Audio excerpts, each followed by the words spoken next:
N'oublions pas que la vie doit jaillir de la mort. Il est vrai que nous devons être plantés en lui dans sa mort d'une manière vitale, mais nous devons aussi être unis à lui dans sa résurrection.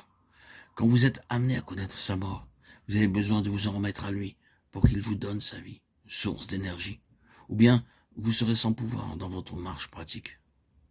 Remercions Dieu pour la lumière qu'il nous a donnée concernant la croix de Jésus, et pour la lumière qu'il nous a donnée quant à la voie par laquelle il nous rendra conformes à sa mort. Mais assurons-nous que nous connaissons la puissance de sa résurrection et la vie avec lui dans une union vivante.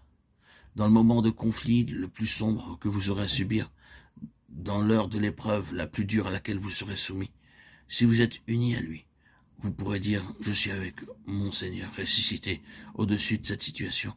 Je refuse de lâcher prise, car je me tiens avec lui sur une position de victoire. Je crois en Dieu qui ressuscite les morts.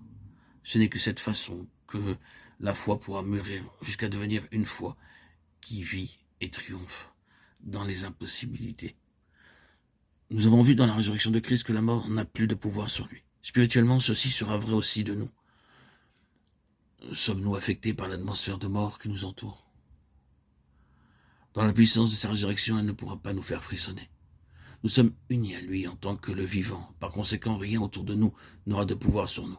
Rien ne nous entraînera en bas. Le manque de vie autour de nous ne nous refroidira plus.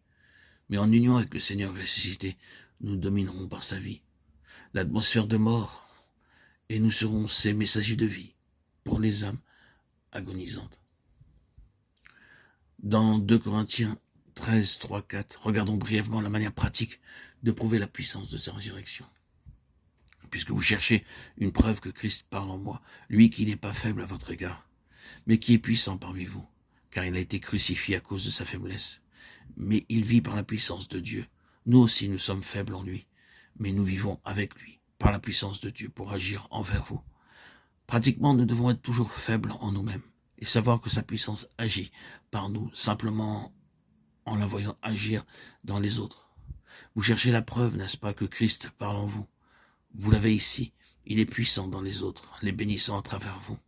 Comme si Paul disait, « Je sais que je suis faible, mais je sais que je vis avec lui dans sa vie, parce que je le vois agissant en vous, Corinthiens. » Nous connaîtrons la puissance et la vie de Dieu agissant en nous par ses effets, pour ainsi dire, dans les autres autour de nous.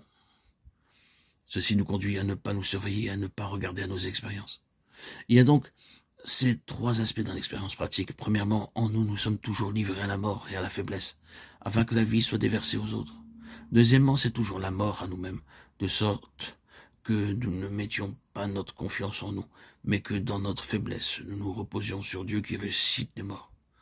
Troisièmement, nous ne pouvons reconnaître la puissance de Dieu que par l'effet qu'elle produit, et non pas en en ayant toujours conscience. Dans Hébreux 11, 17, 19, nous observons un autre aspect de la puissance de la résurrection. C'est par la foi qu'Abraham offrit Isaac lorsqu'il fut mis à l'épreuve. Il pensait que Dieu est puissant, même pour ressusciter les morts. Ceci est une étape plus avancée dans la connaissance de la résurrection de Christ et indique la façon dont Dieu fait mûrir notre foi.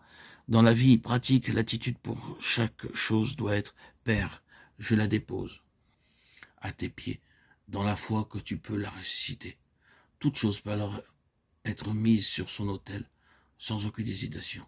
Ceci est la puissance de la résurrection concernant toutes nos possessions, y compris les dons de Dieu.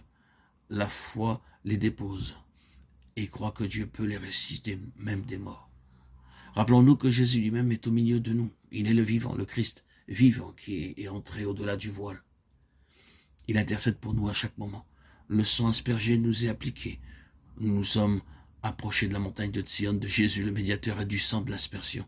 À travers les cieux ouverts, nous voyons Jésus, le Fils de Dieu, debout pour nous dans la présence de Dieu, et nous nous voyons en lui. Alors que nous portons les cieux nous sortons les cieux étant ouverts au-dessus de nous, disons, il n'y a rien qui s'interpose entre Dieu et moi. Devant le Père, je vois le sang aspergé qui parle pour moi. Le chemin est libre, Dieu m'aide. Il n'y aura jamais d'ombre entre nous. C'est pourquoi, dorénavant, ne cherchons pas parmi les morts celui qui vit, mais cherchons-le à la droite de Dieu.